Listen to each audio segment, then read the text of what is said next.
Good morning, good afternoon, and good evening, wherever you are on this beautiful planet. My name is Katana Malinowski, and I am the host of Transformational Art with Katana, making the unmanageable manageable. Welcome. Today, I have with me a wonderful gentleman, Seamus Power, owner and founder at Powering Health. He reconnects you with your essence and joy in your life. Welcome, Seamus. Hi, Katana. Delighted to be here. How are you? I'm doing great. Thank you.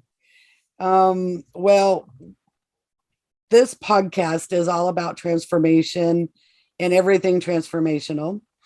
And so we're going to have a beautiful conversation that's going to unfold the ways that you work and help people transform. So, one of the first things we're going to do is get to know you. So, how would you describe Seamus Power as a person? That's a long story. so, and in the context of transformation, my business, I guess, as you described it, Powering Health, is my own journey.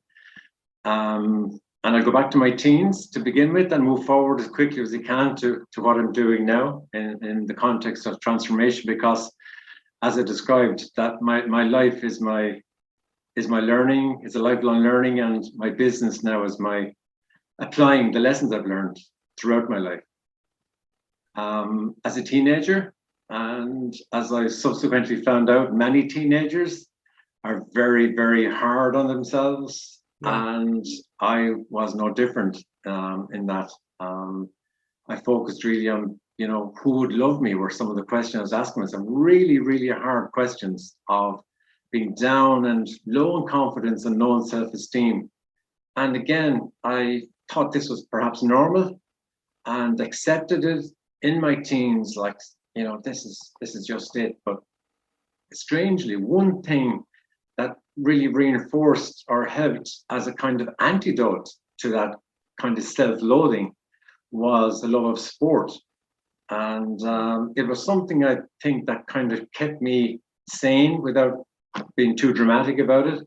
That I was very good at sport, enjoyed sport, and felt I was really connected to myself. In hindsight, when I look back, I was able to just express myself how I was through sport and feel very happy and joyful in the moment of playing the games that I loved.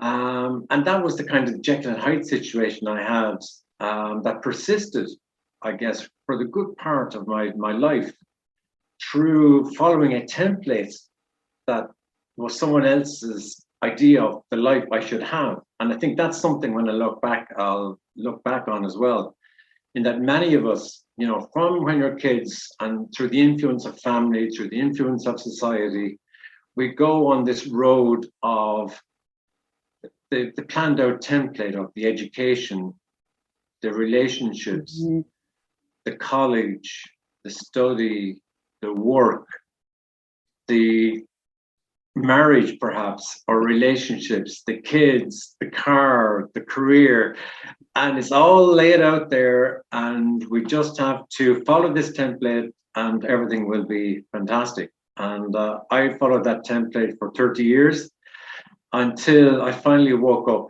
to the fact of, well, actually, whose life am I living? And in the corporate space, I was on that journey of all the things I've mentioned there, and in the hamster wheel of life, and pretty much on that autopilot, unthinking, following that template pretty mindlessly, until I began to think, well, why am I working long hours? Why am I getting migraines? Why am I putting on weight? Why on the face of it is everything so good? Like I'm earning a good wage, I have a nice income, I've got a nice lifestyle. But like that Jekyll and Hyde situation from my teens, why am I feeling some level of discontent within? And it was this whole mix of, yeah, what is that about?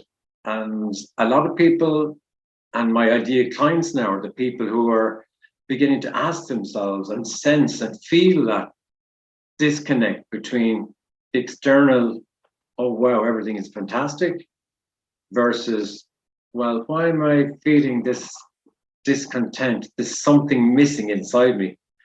And I began to explore that in my late 30s, going into my 40s. And then bit by bit by bit, I began to emerge on that transformation journey that we began our discussion with today, around connecting to what really mattered to me, and waking up to the fact that I had been ignoring a very important part of who I actually was on the autopilot, on the template. And now particularly last 5 years, since I started and established Powering Health, having left the corporate world, I've dedicated my life now to helping myself continue that journey, which is so liberating and so powerful. I'm learning more and more and more about who truly I am myself. And then through that journey, I love helping others when they're in that space where they're ready to explore, to accompany them on that journey of exploration and navigate back towards who they really are and where they shine and where the joy is, I guess, you know. What you're saying resonates with me, because I know that I found myself in that space of, okay, well, this is what I'm supposed to do. Yeah. The template of life, as you put it. Mm. And I think that's a beautiful way to put it, because I think a lot of people can immediately identify with that way of having a visual of what that looks like. Mm.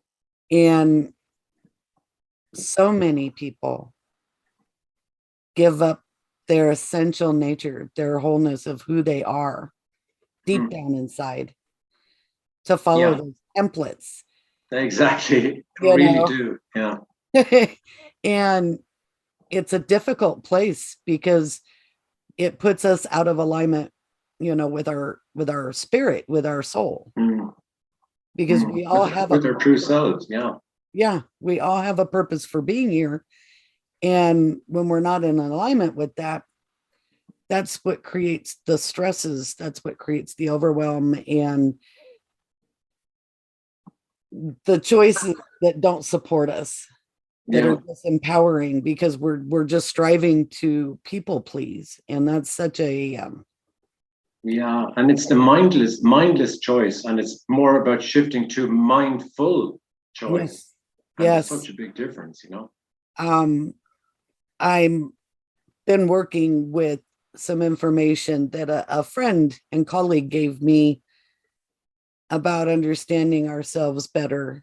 And, as you and I were having this conversation before the podcast, there's a lot behind learning who we are Mm. and living within that construct of who we are, and that we're starting to see this awakening in the world. People are Mm. transforming from being followers of a Mm-hmm. template Mm-hmm. to creators of their lives, to being in their wholeness. And it's such a beautiful thing to see. Absolutely. So this leads me to my next question for you then. What is it that makes you happy? Mm. Happy and contentment are the realization for me at this stage of my life of having found and being content who I am, and having found that connection and realizing I don't need to be anything else. Who I am, just as I am, is more than good enough. And there's an eternal source of happiness in that, you know? That's wonderful. Yes, there is. It's freedom, Mm. because again, it's not about focusing on the external, Mm. and where validation really comes from, and where happiness really comes from, and where success really comes from it becomes more of that focus on the internal. We bring ourselves happiness. Everything we need is within ourselves. And when we Exactly. can love ourselves and embrace who we are Mm, in this experience being shared with others having those same types of experiences, none of them are going to be identical. We're all unique, but we're mm. all having this experience in the world and learning how to navigate that in the best way possible. Absolutely. And we still obviously do live in the real world. We have everyday practical challenges. Mm-hmm. And it's not just about living within yourself, but it's about the power that gives you to engage with the external world in a different way. So it's not completely internally focused. Obviously, there is external focus. We have a practical life that we're Yeah. living. But that foundation of connection to your true self, who you really are, changes how you engage with every other aspect of your life, with your relationships, with your work colleagues, with your business, with the work you do.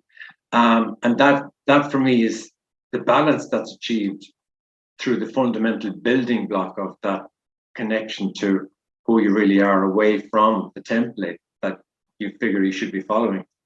And that for me is the balance, is another important word: balance and coherence, which are central components of everyone finding that balance and coherence for themselves Yes. based on their own unique aptitudes, skills, and who they are, essentially. You know?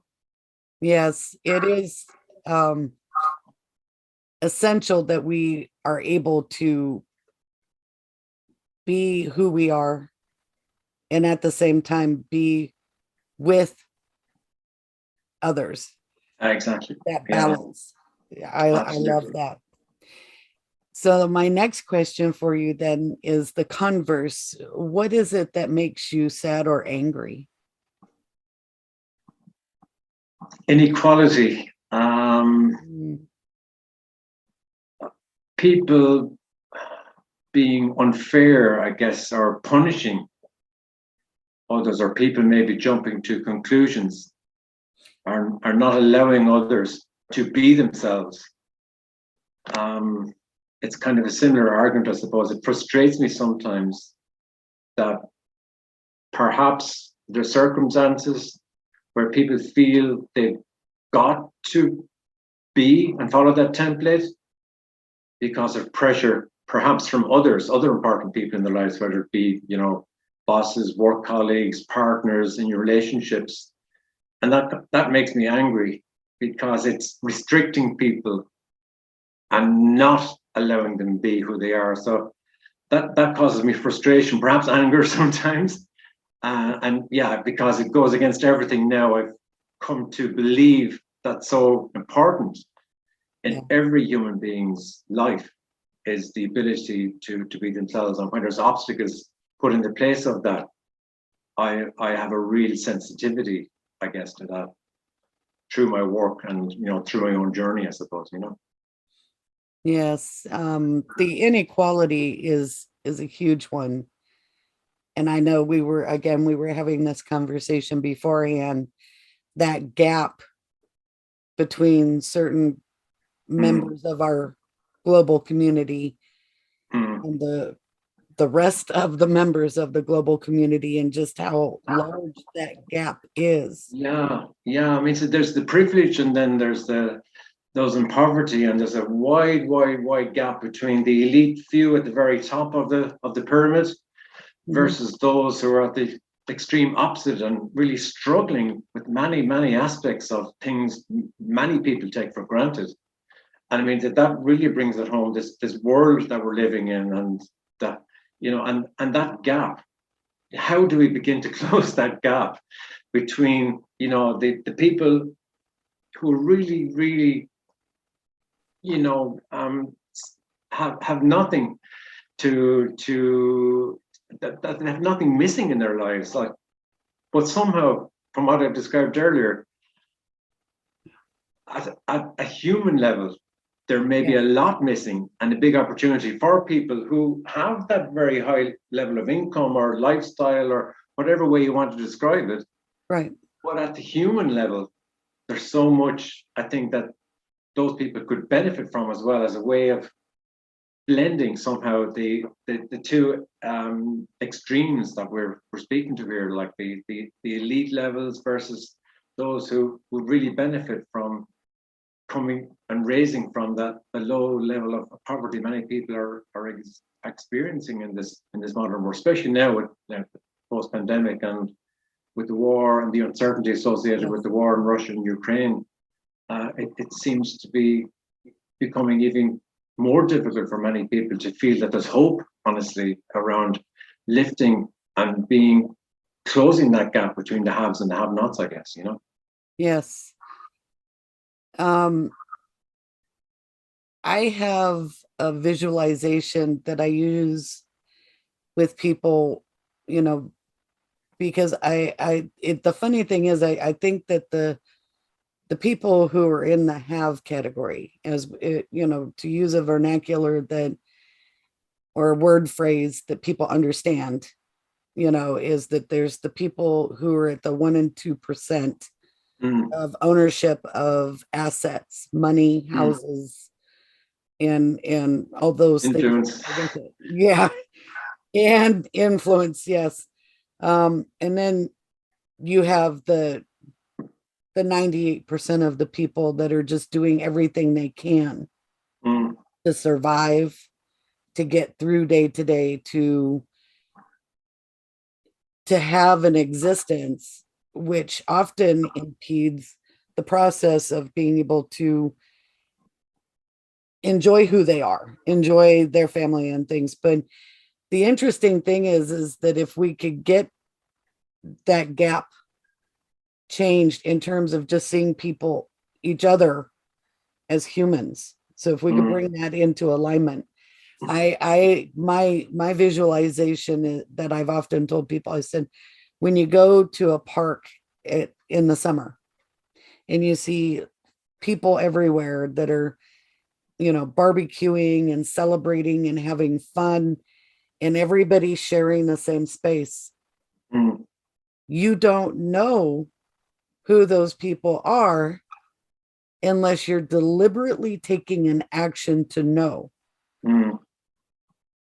But yet here we are able to interlock and share those spaces with joy and peace.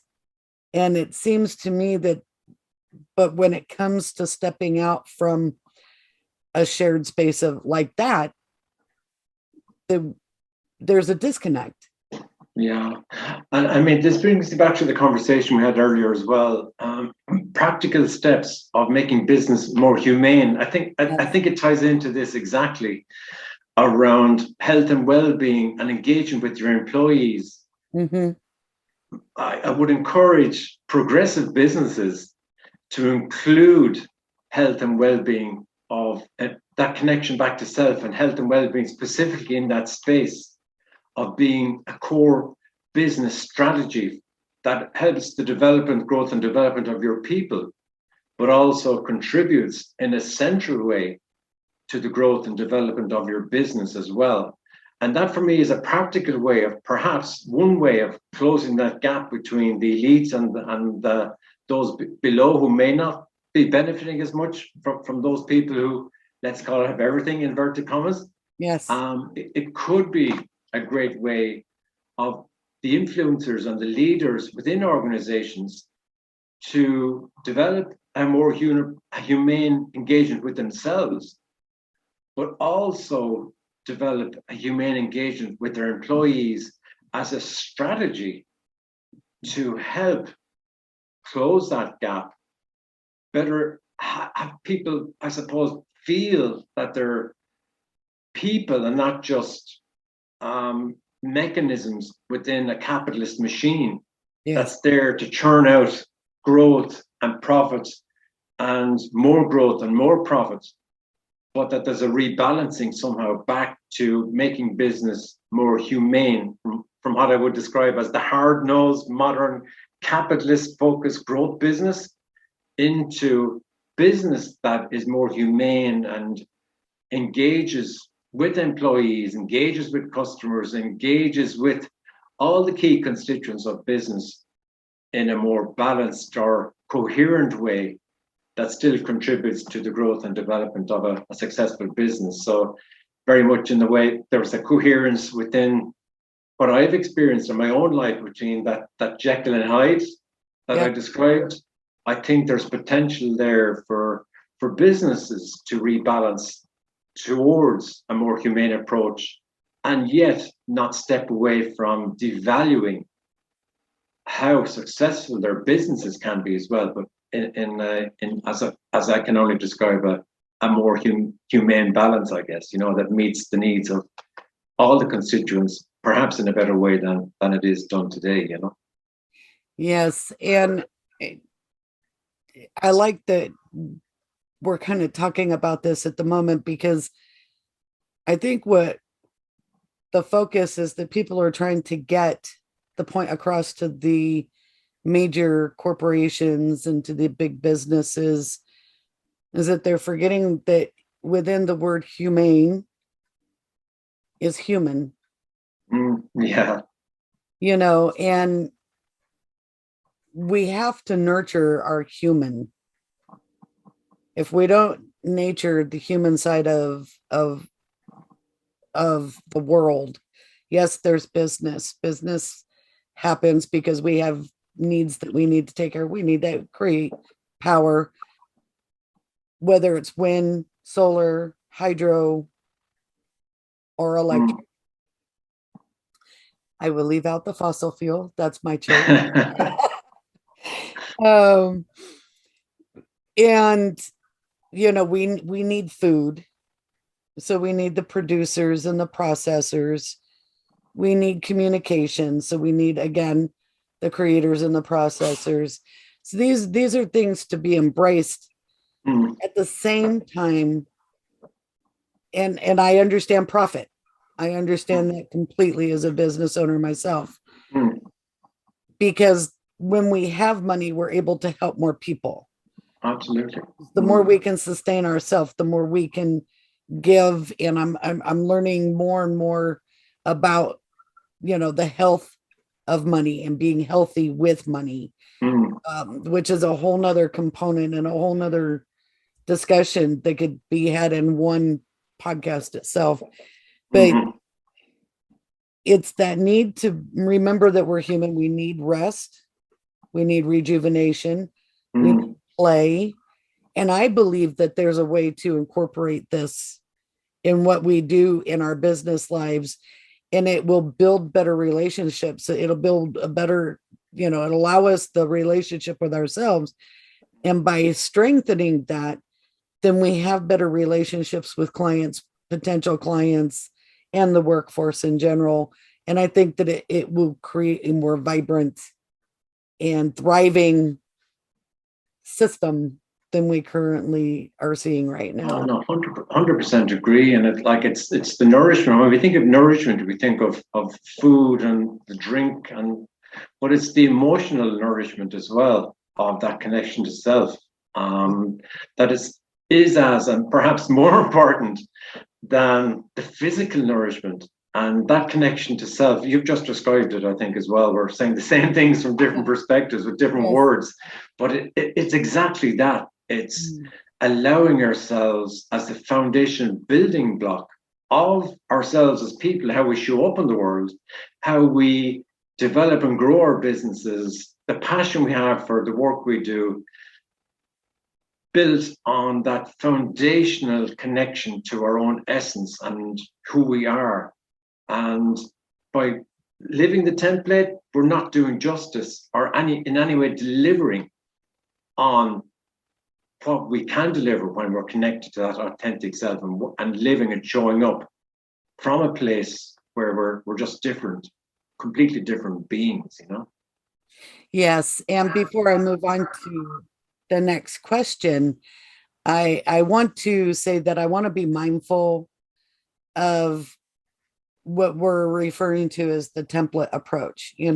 Follow these has this way, and you can gain these in your plus column, you know, Mm, because it's kind of like with holistic medicine and traditional medicine, it's not to devaluate what came before. It's mm, just a model that's not working anymore.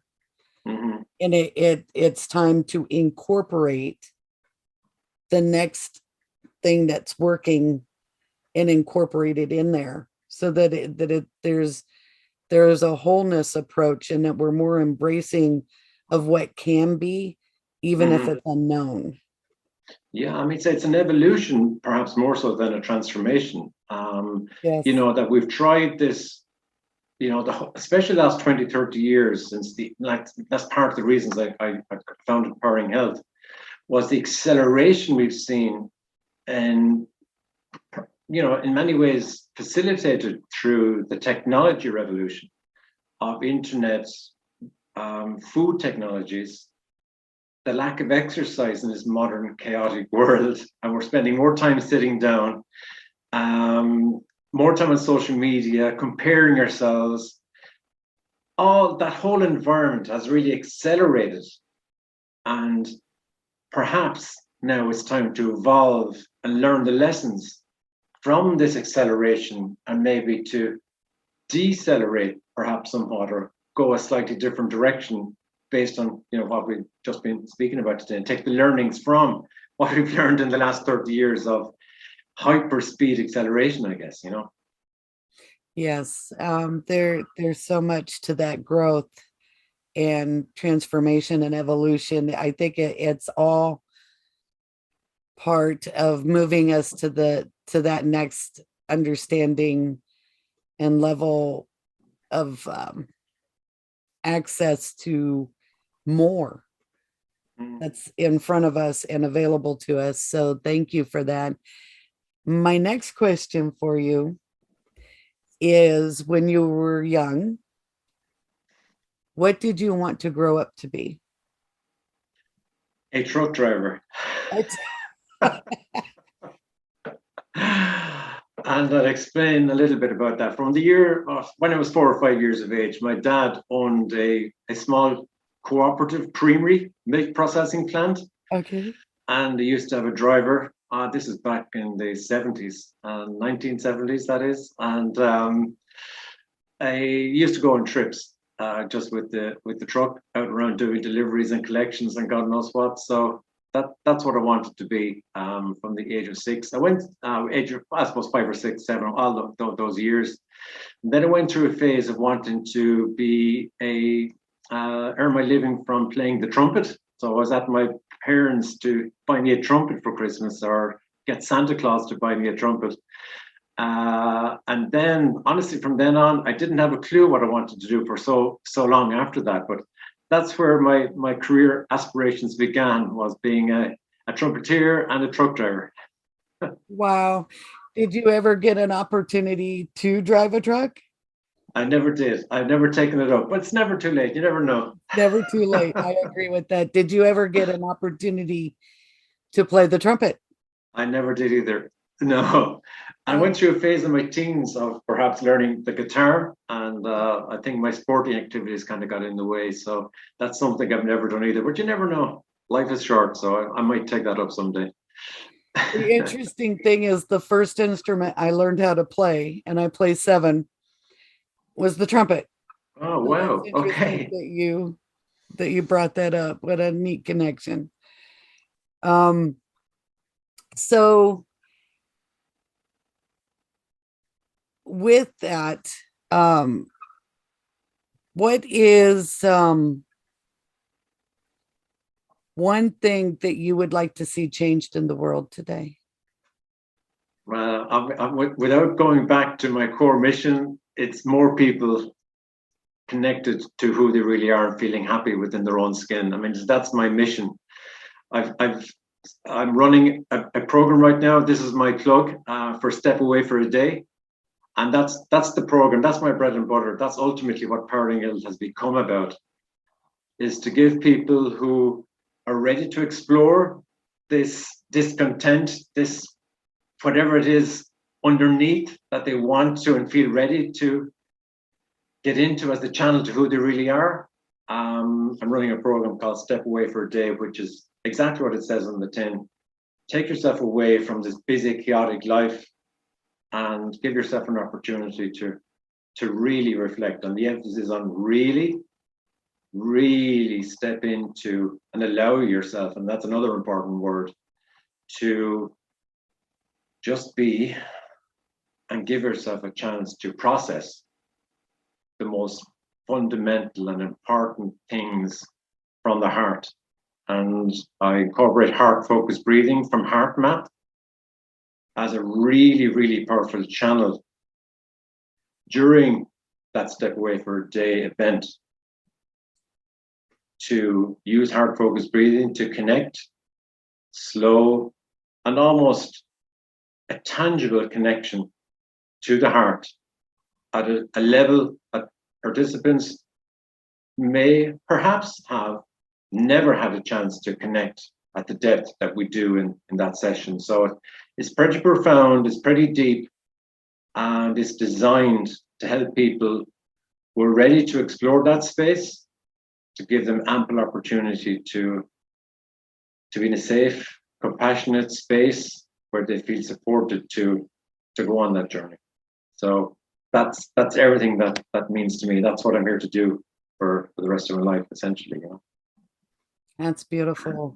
Now, are these events is this class that you're speaking of and this experience, is this something that you hold in person or virtual or both, or are you working to do both? And what are the benefits of doing either one? Yeah, right now, it's designed deliberately to be as an antidote to this chaotic, busy, instant gratification world, to be a small group face-to-face experience that I limit to 6 people, because it's around being in a quiet location. I find the quietest location possible in the Irish countryside. So you're literally stepping away from the day, from your life for the day, in a safe, quiet, peaceful place. And that is the mode and the environment that I want to create to ensure people have the optimal opportunity of getting to a space that, you know, that I have experienced myself, that I'd love more and more people to experience, that deep, heartfelt connection to what really matters most in your life. I am exploring possibilities of how this could translate into an online event, but I'm really focused on delivering face-to-face because of the intimate nature and the profound depth that I would like people and participants to experience through the process of Step Away for a Day. So that's where I'm beginning. I'll begin to evolve perhaps and grow and see how I can take it to a virtual space. But right now I'm just enjoying delivering it in that safe, quiet, compassionate space that just feels right now, I guess. You know? Yes, I really appreciate that. And can you tell folks what your unique super genius is? My unique super genius is making it simple. And the process of Step Away for a Day has allowed me to develop a very simple connection to self visual, which is reconnect with your own rubber band. And for me, this is the freedom we should all be moving with, our own rubber band. It moves in all directions, every way, and there's so much ease and energy in our rubber band. But a lot of the time, our rubber band is bound by the threads of our conditioned life, and our rubber band is tied down and not allowed to move as it should move. So keeping it simple, the intent of Step Away for a Day is to remove as many of those binds that we find ourselves through all our life experiences and begin to release and get back, perhaps not quite having the full freedom of a full elastic band or rubber band, but at least removing a lot of the bounds that limit our ability to really connect with who we are. So the simplicity of a rubber band is as simple as I can make it, and using that as a visual to who we really are, I guess, you know. Well, that's beautiful. Yeah, it is. I hadn't used that imagery before, but that's a really good way to imagine our connectivity to ourselves and to our surroundings. And I too really like the idea that you are doing in person. I'm glad that the situation has opened up for you to be able to go back to in person. Yeah. And I want to remind my listeners that you are actually located in Ireland, correct? Correct. Yeah, Dublin and Ireland. Well, I'm running these all over Ireland at this stage. And I would like to invite you to do maybe a retreat somewhere here in the States, or that we could collaborate with. That would be wonderful. That would be brilliant. I'd love that. Yeah. Yes. And so because we are coming up on that time frame at the end of our conversation here today, could you please go ahead and share with the listeners what your business is, what you do, and how you can be of help to them? It's driving awareness of many aspects of modern lifestyle on our health and our performance, with a specific focus on connection to self. So if you're in a space where you're feeling some sense of discontent, I'd love to have a conversation with you, and just to explore for a free 45-minute conversation. If there's a fit, if we can have an engagement, even remotely over Zoom, it works really, really well. You may not be able to participate and step away for a day, but I love working with people and having that conversation on a one-to-one basis to explore that discontent, your journey, where and what you've been doing to get to where you are, and what's coming up for you. And they're the type of discussions I just love having with people. And then that conversation can go anywhere. But ultimately, for me, the ultimate goal is to help every person I speak to realize the power they've got within themselves and rebalance, perhaps from that autopilot journey that many, many people are on, into maybe not fully connected back to self, but at least opening the door to begin that journey, I guess. And that's what I love doing right now, and meeting people and having those types of conversations. That's beautiful. And how can they get in touch with you? How can they set up that conversation? Yeah, so they can connect with me at my website, which is Powering Health. So POWERINGHEALTH. So all one word, poweringhealth.ie. And they'll find my contact details there, and my email. If you want, I can give you my email. It's SEAMUS, so Seamus at poweringhealth.ie. So they're probably the easiest ways to get in touch with me. Fantastic. Thank you. And I do have one last question that I like to ask my guests. Okay. What is one thing you would tell your 18-year-old self?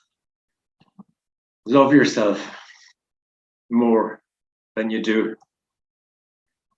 By not loving yourself, you're really limiting your possibilities. And that's why it's so important to me. If I was talking to my 18-year-old self again, just step up and have the confidence. And it changes your life, literally changes your life. And now, obviously, it's easier said than done. But with hindsight, it's 2020.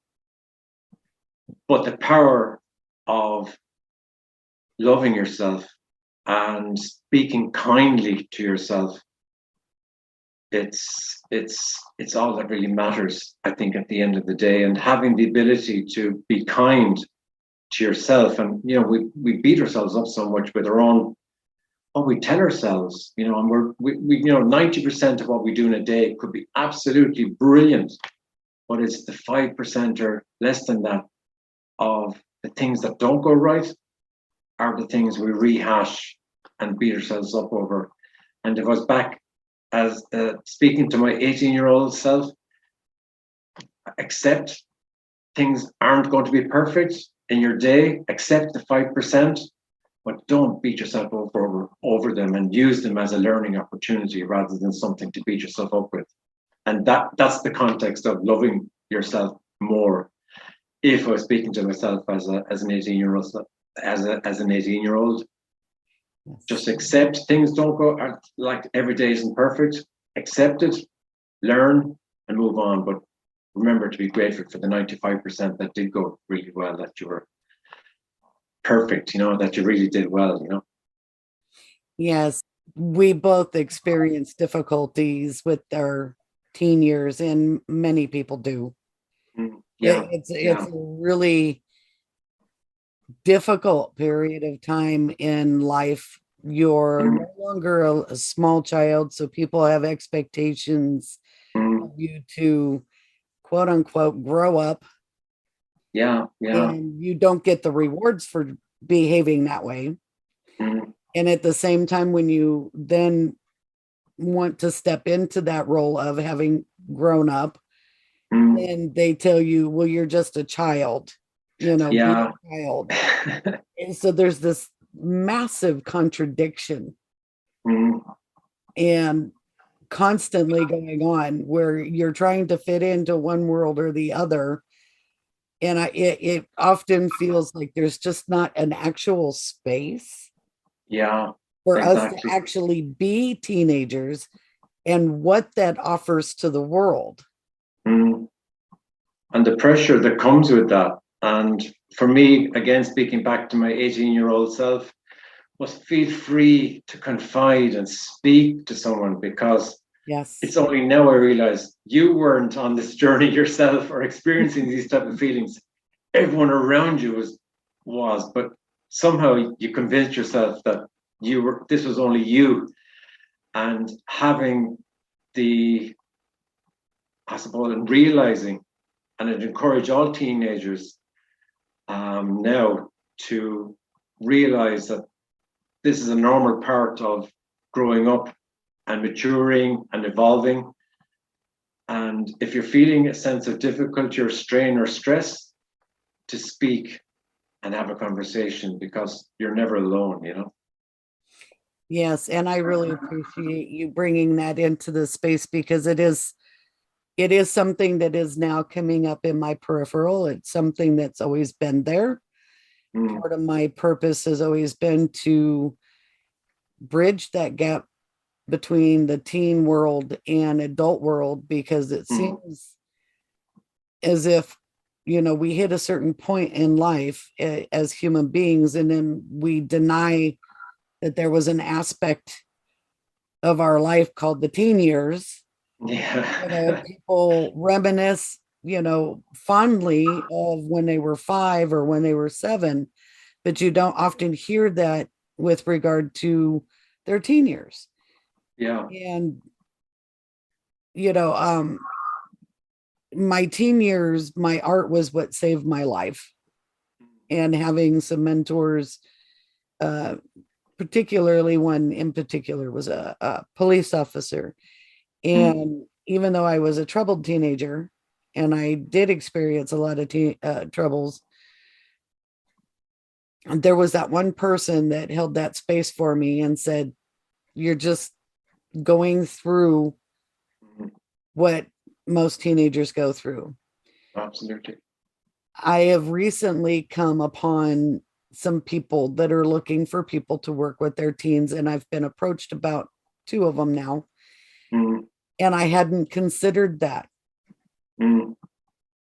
But I am considering that now.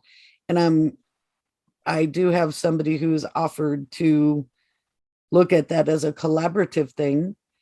And I'm starting to see that there's a space where all of us, we were just talking about our responsibility overall, Mm. Looking at the human aspect of people. Maybe this is another aspect of that and holding that space. It was, I apologize for the rant, but it was triggered by thinking about our teen selves and our 18-year-old selves. Yeah, but it's such an important point. If I can maybe just comment on that briefly, Yes. before we end. But it's about intervening, and that for me was the reason I established Powering Health as well, because there's so much pain and suffering.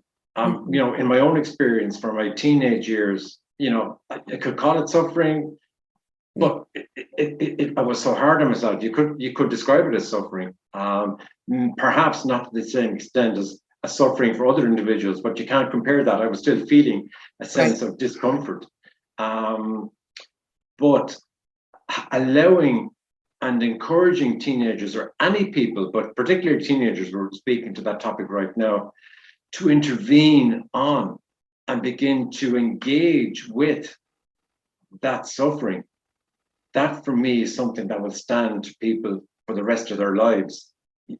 And the skills that we can impart through art, through the work I'm doing, through whatever modality works, it's so important that we can develop a channel to engage and allow teenagers to intervene on the pain, on the suffering.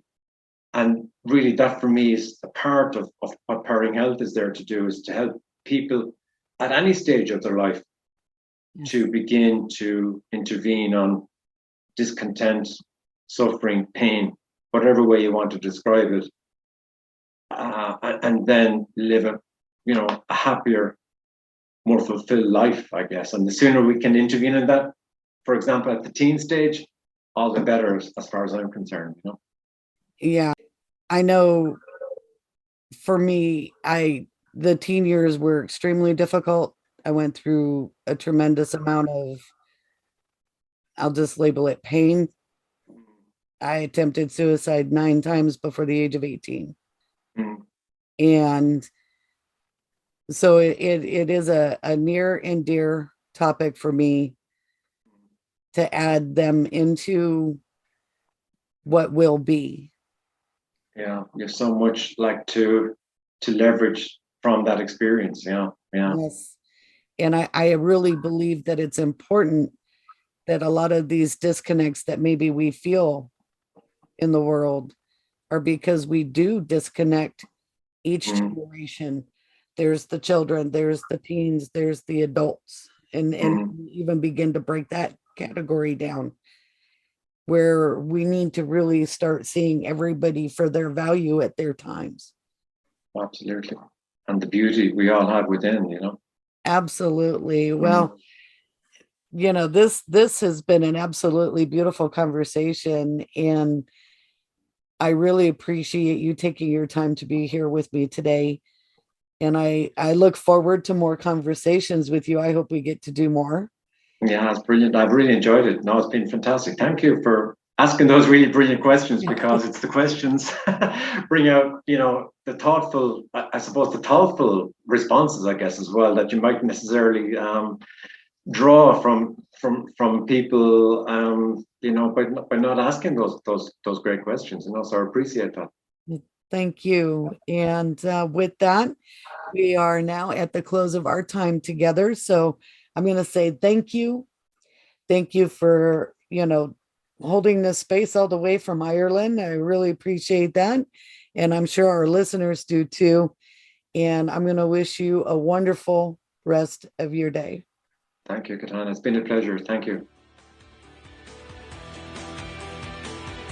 Thank you for listening to this week's episode of Transformational Art with Katana.